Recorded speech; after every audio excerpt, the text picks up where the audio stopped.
Hi hello ನಮಸ್ಕಾರ ಸ್ನೇಹಿತರೆ. ಇಲ್ಲಿ ಭಾರ್ಗವಿ ಕಾಳಿ ಅನ್ನೋ ವಿಷಯ ಅರ್ಜುನ್ಗೆ ಗೊತ್ತಾಗಿದೆ. ಹಾಗಿದ್ರೆ ಅರ್ಜುನ್ ಕೂಡ ಏನಾದರೂ ಗಂಗಾ ಪರವಾಗಿ ನಿಂತ್ಕೊಂಡಿದ್ರ?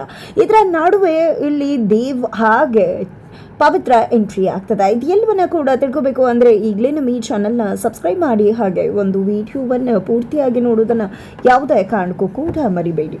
ಇಲ್ಲಿ ನಿರ್ಮಲಾ ಮತ್ತು ಗಾಯತ್ರಿ ದೇವಿ ಮುಖಾಮುಖಿ ಆಗ್ತಾರೆ. ಗಾಯತ್ರಿ ದೇವಿಯನ್ನ ನೋಡಿದೆ ನಿರ್ಮಲಾ ಕೆಂಡಾಮಂಡಲ ಆಗ್ತಾಳೆ. ಎಲ್ಲಿ ಹೋಗ್ತಿದ್ಯಾ ಅಂದಾಗ ಗಾಳಿ ತಗೊಳಕ್ ಆಚೆ ಹೋಗ್ತಿದ್ದೀನಿ ಅಂತ ಹೇಳ್ತಾರೆ.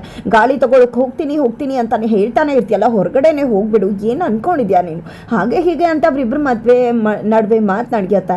ಇಲ್ಲಿ ನನ್ನ ಗಂಡನ ವಿಷಯಕ್ಕೆ ಮತ್ತೆ ಬಂದು ನನ್ನ ಬದುಕನ್ನು ಹಾಳು ಮಾಡ್ತಿದ್ಯಲ್ಲ ಅಂತ ಕೂಡ ನಿರ್ಮಲ ಅವರು ಪ್ರಶ್ನೆ ಮಾಡ್ತಾರೆ. ಆಗ ಗಾಯತ್ರಿ ದೇವಿ ಹೇಳುವುದು ಒಂದೇ ಮಾತು, ಜಿ.ಪಿ ಕೆಟ್ಟವನು, ಅವನು ಒಳ್ಳೆಯವನಲ್ಲ, ಅವನನ್ನ ನಂಬೇಡ, ಅವನಿಂದ ನನಗೆ ಅನ್ಯಾಯ ಆಗಿದೆ, ಮತ್ತೆ ಒಂದಿನ ನಿನಗೂ ಕೂಡ ಅನ್ಯಾಯ ಆಗುತ್ತೆ, ನಿನ್ನ ಕತೆ ಕೂಡ ಮುಗಿಸೋದಕ್ಕೆ ಮುಂದಾಗ್ತಾನೆ ಅಂತ ಹೇಳಿದಾಗ ಇಲ್ಲಿ ನಿರ್ಮಲ ಅವರು ತನ್ನ ಗಂಡನ ಪರವಾಗಿ ನಿಂತು ವಾದ ಮಾಡ್ತಾರೆ. ಏನು ಅನ್ಕೊಂಡಿದ್ಯಾ ನೀನು, ಈ ಮನೆಯಲ್ಲಿ 1.5 ವರ್ಷ ಸಂಸಾರ ಮಾಡಿರ್ಬೋದು, ಆದರೆ ನಾನು 30 ವರ್ಷಗಳ ಕಾಲ ಅವ್ರ ಜೊತೆ ಇದ್ದೀನಿ. ಅವ್ರು ಏನು ಅನ್ನೋದನ್ನ ನಿನ್ನ ನೋಡಿ ತಿಳ್ಕೋಬೇಕಾಗಿಲ್ಲ.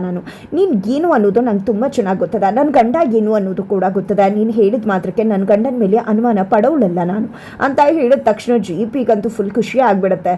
ನೋಡಿದ್ಯಾ, ನೀನು ಯಾವುದೇ ಕಾರಣಕ್ಕೂ ನನ್ನ ಮತ್ತೆ ನಿರ್ಮಲಾ ನಡುವೆ ಹುಳಿ ಹಿಂಡೋದಕ್ಕಾಗೋದಿಲ್ಲ. ಏನು ಭಾರ್ಗವಿ ನಿನ್ ಜೊತೆ ನಿಂತ್ಕೊಂಡಿದ್ದಾಳೆ ಅಂತ ಇಷ್ಟೊಂದೆಲ್ಲ ಮೆರೀತಾ ಇದೆಯಾ? ಭಾರ್ಗವಿ ನಿನ್ ಜೊತೆ ನಿಂತ್ಕೊಂಡಿರಬಹುದು, ಆದರೆ ಅವಳು ನಿನ್ನ ಪರವಾಗಿ ನ್ಯಾಯ ಇದೆ ಅಂತ ಅನ್ಕೊಂಡಿದ್ದಾಳೆ. ಅದೇ ಕಾರಣಕ್ಕೆ ನಿನ್ನ ಪರ ನ್ಯಾಯ ಇದೆ ಅನ್ಕೊಂಡು ಎಷ್ಟಾದ್ರೂ ಮೇಲತ್ತಿ ನಿನ್ನನ್ನು ಕಾಪಾಡೋದಕ್ಕೆ ಮುಂದಾಗ್ತಾಳೆ. ಆದರೆ ನೀನು ಅನ್ಯಾಯ ಮಾಡ್ತಿದ್ಯಾ ಅನ್ನೋದು ಅವಳು ಗೊತ್ತಾದ್ರೆ ನೀನು ಪಾತಾಳದಲ್ಲಿ ಅಡಗಿದ್ರು ಕೂಡ ಭಾರ್ಗವಿ ಸುಮ್ಮನೆ ಬಿಡುವುದಿಲ್ಲ. ಭಾರ್ಗವಿ ಏನು ಅನ್ನೋದು ನನಗೆ ಗೊತ್ತದ, ಅವಳು ಖಂಡಿತವಾಗ್ಲೂ ನಿನಗೆ ಸರಿಯಾದ ಉತ್ತರವನ್ನ ಕೊಡ್ತಾಳೆ, ನೋಡ್ತಾ ಇರು ಏನಾಗತ್ತೆ ಅಂತ ಹೇಳಿದ್ದೆ. ಇಲ್ಲಿ ಜೆ.ಪಿ ನಿರ್ಮಲಾ ಮುಂದೆ, ಗಾಯತ್ರಿ ದೇವಿ ಮುಂದೆ ಭಾರ್ಗವಿ ಪರವಾಗಿ ನಿಂತು ಮಾತನಾಡ್ತಿದ್ದಾರೆ. ಜೊತೆಗೆ ಭಾರ್ಗವಿ ನಿಜವಾಗ್ಲೂ ನ್ಯಾಯದ ಪರವಾಗಿ ನಿಂತ್ಕೊಳ್ತಕ್ಕಂಥ ಹುಡುಗಿ ಅಂತ ಹೇಳಿ ಅವಳು ಪರ ಬ್ಯಾಟಿಂಗ್ ಮಾಡ್ತಿದ್ದಾಳೆ. ಅವಳ ಮೇಲೆ ನಂಬಿಕೆ ವಿಶ್ವಾಸವನ್ನ ಇಟ್ಟಿದ್ದಾರೆ. ತದನಂತರ ಇತ್ತ ಕಡೆ ಗಾಯತ್ರಿ ದೇವಿ ಖಂಡಿತವಾಗ್ಲೂ ನನಗೆ ಅನ್ಯಾಯ ಆಗೋದಿಲ್ಲ, ಖಂಡಿತ ನ್ಯಾಯ ಸಿಗುತ್ತೆ, ಭಾರ್ಗವಿ ನ್ಯಾಯ ಕೊಡಿಸ್ತಾರೆ ಅಂತ ಹೇಳ್ತಿರ್ತಾರೆ. ಅಷ್ಟರಲ್ಲಿ ಒಂದು ಲೆಟರ್ ಬರುತ್ತೆ. ಆ ಒಂದು ಲೆಟರ್ ಅನ್ನ ನೋಡಿದಂತ ಜಿ.ಪಿ ಪಾಟಿ ಕುಸಿದು ಹೋಗ್ತಾರೆ. ಬಿಕಾಸ್ ಇಲ್ಲಿ ಗಾಯತ್ರಿ ದೇವಿ ಮದುವೆ ಆಗಿದ್ದು ಕೂಡ, ಆಕೆ ಬದುಕಿದ್ದು ಕೂಡ ನಿರ್ಮಲಾ ಅನ್ನೋರ್ನ ಮದುವೆ ಆಗಿದ್ದಾರೆ ಅಂತ ಹೇಳಿ ಜಿ.ಪಿ ಮೇಲೆ ಪಿಟಿಷನ್ ಹಾಕಿದ್ದಾರೆ. ಇದನ್ನ ಯಾರು ಕಳಿಸಿದ್ದು ಅಂತ ಹೇಳಿ ಕೇಳ್ತಿದ್ದಾಗೆ ಬೃಂದಾ ಮೇಲೆ ಆಪಾದನೆ ಬರುತ್ತೆ. ಈ ಕಡೆ ಬೃಂದಾನೆ ಮಾಡಿರ್ತಾಳೆ, ಇನ್ಯಾರು ಮಾಡಿರ್ತಾಳೆ, ಇವಳೇ ವ್ರತೆ ಪರ ನಿಂತ್ಕೊಂಡು ಇದನ್ನೆಲ್ಲ ಮಾಡಿದಾಳೆ, ಇವ್ಳು ಎಂತವಳು ಅಂತ ನಿಮಗೆ ಗೊತ್ತಿಲ್ವಾ ಜಿ.ಪಿ ಅಂತ ನಿರ್ಮಲ ಅವರು ಹೇಳಿದಾಗ ಈ ಕಡೆ ಬೃಂದಾ ಇಲ್ಲ, ನಾನೇನು ಕೂಡ ಮಾಡಿಲ್ಲ, ನಾನು ಯಾಕೆ ಮಾಡಲಿ, ಇದನ್ನೆಲ್ಲ ಭಾರ್ಗವಿನೇ ಮಾಡಿರ್ಬೋದು ಅಂತ ಹೇಳಿದಾಗ ಈ ಕಡೆ ಜಿ.ಪಿಗೆ ಅಚ್ಚರಿ ಆಗುತ್ತೆ. ಇಲ್ಲ, ಭಾರ್ಗವಿ ಮಾಡೋದಕ್ಕೆ ಸಾಧ್ಯ ಇಲ್ಲ ಅಂತ. ಆಗ ನಿರ್ಮಲ್ ಅವರು ನಿರ್ಬೋದು, ಜೆ.ಪಿ ಭಾರ್ಗವನೇ ತಾನೇ ಇವಳನ್ನ ಮನೆ ಕರ್ಕೊಂಡು ಬಂದಿದ್ದು ಅಂತೆಲ್ಲ ಹೇಳ್ತಿದ್ದಾರೆ. ಇದರ ನಡುವೆ ಗಾಯತ್ರಿ ದೇವಿ ಕೂಡ ಇದನ್ನೆಲ್ಲ ಮಾಡಿದ್ದು ನಾನೇನೆ, ನನಗೆ ಸಹಾಯವಾಗಿ ನಿಂತಿದ್ದು ಭಾರ್ಗವಿ, ನನ್ನ ಪರವಾಗಿ ನಿಂತಿದ್ದು ಭಾರ್ಗವಿ ಅಂತ ಹೇಳಿದ ತಕ್ಷಣ ಜೆ.ಪಿಗೆ ಶಾಕ್ ಆಗುತ್ತೆ. ಇಲ್ಲ, ಭಾರ್ಗವಿ ಈ ರೀತಿ ಮಾಡೋದಕ್ಕೆ ಸಾಧ್ಯನೇ ಇಲ್ಲ. ಹಾಗಿದ್ರೆ ಭಾರ್ಗವಿ ಹೇಳಿದ್ದು ಈ ಅರ್ಥದಲ್ಲ, ಭಾರ್ಗವಿ ಇಂಥ ಕೆಲಸ ಮಾಡಿಬಿಟ್ಲ ಅಂತ ಹೇಳಿ ಜೆ.ಪಿ ರೊಚ್ಚಿಗೆ ಹೇಳ್ತಿದ್ದಾರೆ. ಮನೆಯಲ್ಲಿ ದೊಡ್ಡ ಕೋಲಾಹಲ ರಣರಂಗನೆ ಆಗ್ತದೆ. ಚಿಲ್ಡ್ರನ್ ಮಾತ್ರ ನನ್ನಮ್ಮಗೆ ನ್ಯಾಯ ಸಿಗ್ತದೆ, ನನ್ನಮ್ಮ ಇಷ್ಟು ದಿನ ಪಟ್ಟ ಕಷ್ಟಕ್ಕೆ ಇವತ್ತು ಪ್ರತಿಫಲ ಸಿಗ್ತದೆ ಅಂತ ಹೇಳ್ತಿದ್ದಾರೆ. ಏನು ಮಾತಾಡ್ತಿದ್ಯಾ ನೀನು, ಈ ರೀತಿ ಮಾತಾಡೋದಕ್ಕೆ ಹೇಗೆ ಸಾಧ್ಯ ನಿನಗೆ, ನಿಮ್ಮ ತಂದೆ ತಾನೇ, ನಾನು ನಿನ್ನ ತಾಯಿ ಥರ ನಿನ್ನನ್ನು ಎಷ್ಟು ಮಟ್ಟಿಗೆ ನೋಡ್ಕೊಂಡಿದ್ದೀನಿ ಅಂತ ಹೇಳಿ ಚರಣ್ಗೆ ನಿರ್ಮಲ ಅವರು ಹೇಳಿದಾಗ ನೀವು ಎಷ್ಟು ಭೇದ ಭಾವ ಮಾಡಿದ್ರೆ, ಎಂದಾದ್ರೂ ತಾಯಿ ಪ್ರೀತಿ ತೋರಿಸಿದ್ರೆ, ಸುಮ್ಮನೆ ವಿನಾಕಾರಣ ಏನೇನು ಹೇಳಬೇಡಿ ಅಂತ ಚರಣ್ ಅಮ್ಮನ ಪರವಾಗಿ ನಿಂತು ಬ್ಯಾಟಿಂಗ್ ಮಾಡ್ತಾರೆ. ಇದರಿಂದಾಗಿ ಗಾಯತ್ರಿ ದೇವಿಗೆ ಫುಲ್ ಖುಷಿ ಆಗ್ತದೆ. ಅತ್ತ ಕಡೆ ಭಾರ್ಗವಿ ತನ್ನ ಕಾಳಿ ಅವತಾರವನ್ನು ತಾಳಿದೆ, ಜನಗಳನ್ನು ಕಾಪಾಡಬೇಕು ಅಂತ ಮುನ್ನುಗ್ತಿದ್ದಾರೆ. ತಾರಾಗೆ ಕಾಲ್ ಮಾಡಿದೆ ಗಾಯತ್ರಿ ದೇವಿ, ನಾವು ಅನ್ಕೊಂಡಾಗಲ್ಲ, ಆಕೆ ಗಂಗಾ ಕಡೆಯವರೇ ಆಗಿದ್ದಾರೆ, ಅದೇ ಕಾರಣಕ್ಕೆ ನಾವು ಪ್ರತಿ ಬ್ಯಾಚನ್ನ ಕೂಡ ಕಾಪಾಡಬೇಕು ಅಂತ ಅನ್ಕೊಂಡಾಗ ಆಕೆ ಅಡ್ಡ ಬಂದು ಎಲ್ಲವನ್ನ ಕೂಡ ಹಾಳು ಮಾಡ್ತಾ ಇದ್ಲು. ಈ ಬಾರಿ ಯಾವುದೇ ಕಾರಣಕ್ಕೂ ಆ ರೀತಿ ಆಗಬಾರ್ದು ಅಂದಿದೆ. ಹಾಗಿದ್ರೆ ಸರಿ, ನೀನು ಇನ್ಫಾರ್ಮ್ ಮಾಡಿದ ತಕ್ಷಣ ಪೊಲೀಸ್ ಅವ್ರನ್ನ ಕರ್ಕೊಂಡು ಬರ್ತೀನಿ ಅಂತ ತಾರಾ ಕೂಡ ಹೇಳ್ತಾರೆ. ಇದ ಕಡೆ ಅರ್ಜುನ್ ಮನೆಯಲ್ಲೆಲ್ಲ, ಅರ್ಜುನ್ನ ಒಂದು ಮೆಸೇಜ್ ಬಂತು ಅನ್ನೋ ಕಾರಣಕ್ಕೆ ಅಲ್ಲಿಗೆ ಹೋಗಿದ್ದಾರೆ. ಬಟ್ ಅದನ್ನು ಕಳಿಸಿರೋದು ಬೇರೆ ಯಾರು ಅಲ್ಲ, ವಂದನಾನೇ ಆಗಿದ್ದಾರೆ. ಭಾರ್ಗವಿ ಇಲ್ಲಿಗೆ ಬಂದೇ ಬರ್ತಾಳೆ, ನೋಡ್ತಾ ಇರು ನಿನ್ ಬೆನ್ನಿಂದ ಏನ್ ನಾಟಕ ಮಾಡ್ತಿದ್ದಾಳೆ ಅನ್ನೋದು ಇವತ್ತು ನಿನ್ ಮುಂದೆ ರಿವಿಲ್ ಆಗುತ್ತೆ ಅಂತ ಹೇಳ್ತಾರೆ. ಕಾಯ್ತಾರೆ, ಯಾರು ಕೂಡ ಬರಲ್ಲ. ಅತ್ತ ಕಡೆ ವಿಕಿ ಕೂಡ ರೌಡಿಗಳು ಜನಗಳನ್ನ ಕರ್ಕೊಂಡು ಹೋಗ್ಬೇಕಿದ್ರೆ ಅವ್ರನ್ನ ಅಲರ್ಟ್ ಮಾಡ್ತಾರೆ. ಬಿಕಾಸ್ ಪೊಲೀಸ್ ಅವರು ಅಲರ್ಟ್ ಆಗಿದ್ದಾರೆ ಅಂತ ಗೊತ್ತಾಗುತ್ತೆ. ಹಾಗಾಗಿ ಬೇರೆ ದಾರಿಯಿಂದ ಹೋಗ್ಲಿಕ್ಕೆ ಹೇಳ್ತಾರೆ. ಹಾಗಾಗಿ ಅವರು ಕೂಡ ಬೇರೆ ದಾರಿಯಲ್ಲಿ ಹೋಗ್ತಿದ್ದಾರೆ. ಫೈನಲಿ ಎಷ್ಟೊತ್ತಾದ್ರೂ ಕೂಡ ಭಾರ್ಗವಿ ಬರುವುದಿಲ್ಲ. ನನ್ನ ಭಾರ್ಗವಿ ಮೇಲೆ ನಾನು ವಿನಾಕಾರಣ ಅನುಮಾನ ಪಟ್ಬಿಟ್ಟೆ ಅಂತ ಅನ್ಕೊಂಡಂತ ಅರ್ಜುನ್ ಅಲ್ಲಿಂದ ಹೋಗೋಕೆ ಮುಂದಾದಾಗ ಸ್ವಲ್ಪ ಹೊತ್ತು ಕಾಯಿ ಅಂತ ಹೇಳಿ ವಂದನ ಇರಿಸ್ಕೋತಾರೆ. ಅದೇ ಸಮಯಕ್ಕೆ ಸರಿಯಾಗಿ ರೌಡಿಗಳು ಮಕ್ಕಳನ್ನ ಕರ್ಕೊಂಡು ಹೋಗ್ಬೇಕಾದ್ರೆ ಅಲ್ಲಿಗೆ ಭಾರ್ಗವಿ ಕಾಳಿಯಾಗಿ ಅವತಾರವನ್ನ ತಾಳಿದೆ ಎಂಟ್ರಿ ಕೊಡ್ತಾರೆ. ಕಾಳಿಯಾಗಿ ಬಂದಂತಹ ಭಾರ್ಗವಿ ಎಲ್ರಿಗೂ ಕೂಡ ಹಿಗ್ಗಾಮುಗ್ಗ ಬಾರಿಸಿದ್ದೆ. ತಾರಾಗೆ ಕಾಲ್ ಮಾಡಿ ಪೊಲೀಸ್ ಅವನ್ನ ಇಲ್ಲಿ ಕರ್ಕೊಂಡು ಬಾ ಅಂತ ಹೇಳಿ ಎಲ್ಲರನ್ನ ಕೂಡ ಜನಗಳನ್ನ ಸೇವ್ ಮಾಡ್ತಾರೆ. ನಂತರ ತನ್ನ ಮುಖಕ್ಕೆ ಹಾಕಿದಂತಹ ಒಂದು ಮುಸ್ಕನ್ನ ತೆಗಿತದಾಗೆ ನಿಜಕ್ಕೂ ಅರ್ಜುನ್ಗೆ ಶಾಕ್ ಆಗತ್ತೆ.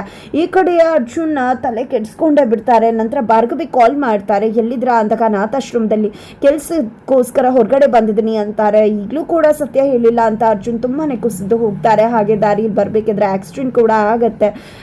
ಅಷ್ಟರಲ್ಲಿ ದೇವ್ ಕೂಡ ಬಂದು ಅವರನ್ನ ಕಾಪಾಡ್ತಾರೆ. ಅರ್ಜುನ ನೋಡಿದ್ದೆ ತುಂಬಾನೇ ಖುಷಿ ಆಗುತ್ತೆ, ಬಿಕಾಸ್ ಅವರಿಬ್ರು ಫ್ರೆಂಡ್ಸ್ ಆಗಿರ್ತಾರೆ. ತಿಲಕ್ ಮದ್ವೆ ಹೇಗಾಯ್ತು, ತಿಲಕ್ ಮದ್ವೆ ಕರೆದಿದ್ದ, ಬರೋಕೆ ಆಗ್ಲಿಲ್ಲ ಅಂತ ಕೂಡ ಅರ್ಜುನ್ ಕೇಳಿದಾಗ ತಿಲಕ್ ಸತ್ತು ಹೋಗ್ಬಿಟ್ಟ, ಅವ್ನಿಗೆ ಆಕ್ಸಿಡೆಂಟ್ ಆಗೋಯ್ತು, ಅವನ ಲವರನ್ನ ನಾನೇ ಮದುವೆ ಆದೆ ಅಂತೆಲ್ಲ ಸತ್ಯವನ್ನ ದೇವ್ ಹೇಳ್ಬಿಡ್ತಾರೆ. ಇದರಿಂದಾಗಿ ನಿಜವಾಗ್ಲೂ ನೋವಾಗುತ್ತೆ ಅರ್ಜುನ್ಗೆ. ತಿಲಕ್ ಎಷ್ಟು ಒಳ್ಳೆ ಹುಡುಗ, ಅವನಿಗೆ ಈ ರೀತಿ ಆಗೋಯ್ತಲ್ಲ ಅಂತ.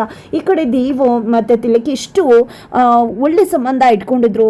ನಿಜವಾಗ್ಲೂ ಯಾಕೆ ಹತ್ತದಿಂದ ಹೊರಗಡೆ ಬರೋದು ದೇವ್ಗೆ ಕಷ್ಟ ಅಂತ ಗೊತ್ತಾಗಿದೆ. ಸಮಾಧಾನವನ್ನ ಕೂಡ ಹೇಳ್ತಾರೆ ಅರ್ಜುನ್. ಆದ್ರೆ ದೇವ ಅದನ್ನೆಲ್ಲವನ್ನ ಕೂಡ ಮನಸ್ಸಲ್ಲಿ ಇಟ್ಕೊಂಡು ಭಾರ್ಗವಿ ಹೇಗಿದ್ದಾರೆ ಅಂತೆಲ್ಲ ಕೇಳಿದಾಗ ಎಷ್ಟು ನೋವನ್ನ ಮನಸ್ಸಲ್ಲಿ ಇಟ್ಕೊಂಡು ನನ್ನ ಬಗ್ಗೆ ಕಾಳಜಿ ಮಾಡ್ತಿದ್ದಾನೆ ಅಂತ ಕೂಡ ಅರ್ಜುನ್ ಅನ್ಕೋತಾರೆ. ಜೊತೆಗೆ ಬಿಸ್ನೆಸ್ ವಿಷಯವಾಗಿ ಅವ್ರಿಗೆ ಒಂದು ಅವಾರ್ಡ್ ಕೂಡ ಬಂದಿರುತ್ತೆ ದೇವ್ಗೆ. ಅದನ್ನ ಸೆಲೆಬ್ರೇಟ್ ಮಾಡಬೇಕು, ಪಾರ್ಟಿ ಮಾಡಬೇಕು, ಇವತ್ತು ಡಿನ್ನರ್ ಮಾಡೋಣ, ಪವಿತ್ರನು ಕೂಡ ಕರ್ಕೊಂಡು ಬಾ ಅಂತ ಅರ್ಜುನ್ ಹೇಳ್ತಾರೆ. ಸರಿ ಆಯ್ತು, ಭಾರ್ಗವಿಯನ್ನ ಕೂಡ ಕರ್ಕೊಂಡು ಬಾ ಅಂತ ಹೇಳಿ ದೇವ್ ಕೂಡ ಹೇಳ್ತಾರೆ. ಇತ್ತ ಕಡೆ ಪವಿತ್ರನ ಕರ್ಕೊಂಡು ದೇವ್ ಮನೆಗೆ ಹೋಗಿದ್ದಾರೆ. ಮನೆಗೆ ಹೋಗ್ತಿದ್ದಾಗನೇ ಇಲ್ಲಿ ಇನ್ನು ಮುಂದೆ ನಿಮ್ಗೆ ಏನು ಅನ್ಸುತ್ತೋ ಅದನ್ನ ಧೈರ್ಯವಾಗಿ ಹೇಳಿ, ಹೆಸಿಟೇಟ್ ಮಾಡ್ಕೋಬೇಡಿ ಅಂತೆಲ್ಲ ದೇವ್ ಹೇಳಿರ್ತಾರೆ. ಈ ಕಡೆ ತಾತಂಗೆ ಹೋಗಿ ಡ್ರೈ ಫ್ರೂಟ್ಸ್ ಉಂಡೆಯನ್ನ ಕೊಟ್ಟಾಗ ಅದು ದೊಡ್ಡ ಇಶ್ಯೂ ಆಗ್ಬಿಡತ್ತೆ. ಅತ್ತೆ ಬಂದಿದ್ದೆ, ಕೆಂಡ ಕಾರಿದ್ದೆ, ಏನು ಕೊಡ್ತಿದ್ಯಾ, ಅದರಿಂದ ಮಾವನ ಆರೋಗ್ಯ ಹಾಳಾಗತ್ತೆ ಅಂತ ಬೈಟ್ ಬಿಡ್ತಾರೆ. ಆಗ ಅಲ್ಲೇ ತಿರುಗೇಟನ್ನ ಕೊಡೋದಕ್ಕೆ ಮುಂದೆ ಹಾಕ್ತಾಳೆ ಇಲ್ಲಿ ಸೊಸೆ ಪವಿತ್ರ. ನಾನು ಕೊಟ್ಟಿರೋದು ಡ್ರೈ ಫ್ರೂಟ್ಸ್ ಉಂಡೆ, ಅದರಿಂದಾಗಿ ಅವರ ಆರೋಗ್ಯ ವೃದ್ಧಿ ಆಗುತ್ತೆ, ನಮ್ಮದೇ ಊರಿನ ಬೆಲ್ಲದಿಂದ ತಯಾರು ಮಾಡಿರೋದು ಅಂತ ತಿರುಗೇಟನ್ನು ಕೊಟ್ಟ ತಕ್ಷಣ ನಿಜವಾಗ್ಲೂ ಅತ್ತಿಗೆ ತುಂಬಾ ಕೋಪ ಬಂದು ಅಲ್ಲಿಂದ ಹೊರಟುಬಿಡ್ತಾರೆ. ನಂತರ ಅದಕ್ಕೊಂದು ಉಪಕಾರವನ್ನು ಹಾಕಿ, ಯಾರೂ ನಿಮ್ಮ ಮುಂದೆ ಮಾತಾಡಿರಲಿಲ್ಲ, ಇವತ್ತು ಪವಿತ್ರ ಮಾತಾಡ್ಬಿಟ್ಲು, 3 ಸೋಮವಾರ ಆಗಿಲ್ಲ, ಆಲ್ರೆಡಿ ನಿಮ್ಮ ಅಧಿಕಾರ ಕಡಿಮೆ ಆಗ್ತದೆ, ಈ ಮನೆ ಹಿಡಿತ ಕಡಿಮೆ ಆಗ್ತದೆ ಅನ್ನೋ ರೀತಿಯಲ್ಲಿ ಅಲ್ಲಿ ದೇವ್ ಚಿಕ್ಕಪ್ಪನ ಹೆಂಡತಿ ಬಂದು ಹಾಕ್ಕೊಡ್ತಾರೆ ರಾಧಿಕಾಗೆ. ನಂತರ ಇಲ್ಲಿ ಪವಿತ್ರಾಗೆ ತಾನು ಆ ರೀತಿ ಮಾತಾಡಬಾರ್ದಿತ್ತು ಅಂತ ಅನ್ಸುತ್ತೆ. ಹಾಗಾಗಿ ತಾತಂಗೆ ಕಾಲ್ ಮಾಡಿದಾಗ ತಾತ ಕೂಡ ಕ್ಷಮೆ ಕೇಳ್ಬಿಡಮ್ಮ ಅಂತ ಹೇಳಿದಾಗ ಹೋಗ್ಬಿಟ್ಟು ಪವಿತ್ರ ಕ್ಷಮೆ ಕೇಳುವುದಕ್ಕೆ ಅಂತ ಮುಂದಾಗ್ತಿದ್ದಾರೆ. ತದನಂತರ ಇಲ್ಲಿ ದೇವ್ ಬಂದು ಪಾರ್ಟಿಗೆ ಹೋಗಬೇಕು ಅಂತ ಪವಿತ್ರಾಗೆ ಹೇಳಿದಾಗ ಇಲ್ಲಿ ಪವಿತ್ರ ಅತ್ತಿಯನ್ನ ಕೇಳಿದಾಗ ಅತ್ತೆ ಬೇಡ ಅಂತ ಹೇಳ್ತಿರ್ತಾರೆ. ಬಟ್ ಅಷ್ಟರಲ್ಲಿ ತಾತ ಖಂಡಿತ ರಾಧಿಕಾ ಯಾಕೆ ಬೇಡ ಅಂತಾಳೆ, ರಾಧಿಕಾನ ನಾನು ಒಪ್ಪಿಸ್ತೀನಿ ಅಂದ ತಕ್ಷಣ ರಾಧಿಕಾ ಅವರು ಹೊರಟುಬಿಡ್ತಾರೆ. ಫೈನಲಿ ಅರ್ಜುನ್ ಅಲ್ಲಿ ಭಾರ್ಗವಿ ಜೊತೆ ಮಾತನಾಡಿ ಆ ಒಂದು ಪಾರ್ಟಿಗೆ ಕರ್ಕೊಂಡು ಹೋಗಬೇಕು ಅನ್ಕೊಂಡ್ರೆ ಇಲ್ಲಿ ದೇವ್ ಪವಿತ್ರನ ಕರ್ಕೊಂಡು ಆ ಪಾರ್ಟಿಗೆ ಹೊರಟು ಬರ್ತಿದ್ದಾರೆ. ಬಟ್ ಇದೆಲ್ಲದರ ನಡುವೆ ಅತ್ತ ಕಡೆ ಭಾರ್ಗವಿನೇ ಜೆ.ಪಿ ಹಾಗೆ ಗಾಯತ್ರಿ ದೇವಿಯ ಇಬ್ಬರ ಒಂದು ಕೇಸಿನ ವಿಷಯವಾಗಿ ಕೋರ್ಟ್ಗೆ ಹೋಗಿದ್ದಾರೆ ಅಂತ ಅನ್ಕೊಂಡಂತ ಶಕುಂತಲ್ ಅವರು ಕೂಡ ಭಾರ್ಗವಿ ಬಗ್ಗೆ ಬೇಸರ ಮಾಡ್ಕೊಂಡಿದ್ದಾರೆ. ಇವತ್ತು ಭಾರ್ಗವಿ ಎಲ್ಲರ ಮುಂದೆ ಕೆಟ್ಟವಳಾಗ್ತಾ ಇದ್ದಾಳೆ. ಬಟ್ ಖಂಡಿತವಾಗ್ಲೂ ಆಕೆ ಗಾಯತ್ರಿ ದೇವಿಗೆ ಸಖತ್ತಾಗಿ ತಿರುಗೇಟನ್ನ ಕೊಟ್ಟು ಎಲ್ಲರ ಒಂದು ದೃಷ್ಟಿಯಲ್ಲಿ ನಿಜಕ್ಕೂ ಎಲ್ಲರ ಮನಸ್ಸಲ್ಲಿ ಸ್ಥಾನವನ್ನ ಗಿಟ್ಟಿಸ್ಕೋತಾಳೆ. ಬಟ್ ಹೇಗೆ ಅಂತೂ ಇದೆಲ್ಲವನ್ನ ಕೂಡ ತಿಳ್ಕೋಬೇಕು ಅಂದ್ರೆ ಮುಂದಿನ ವಿಡಿಯೋಗೆ ವೇಟ್ ಮಾಡುವುದನ್ನು ಮರಿ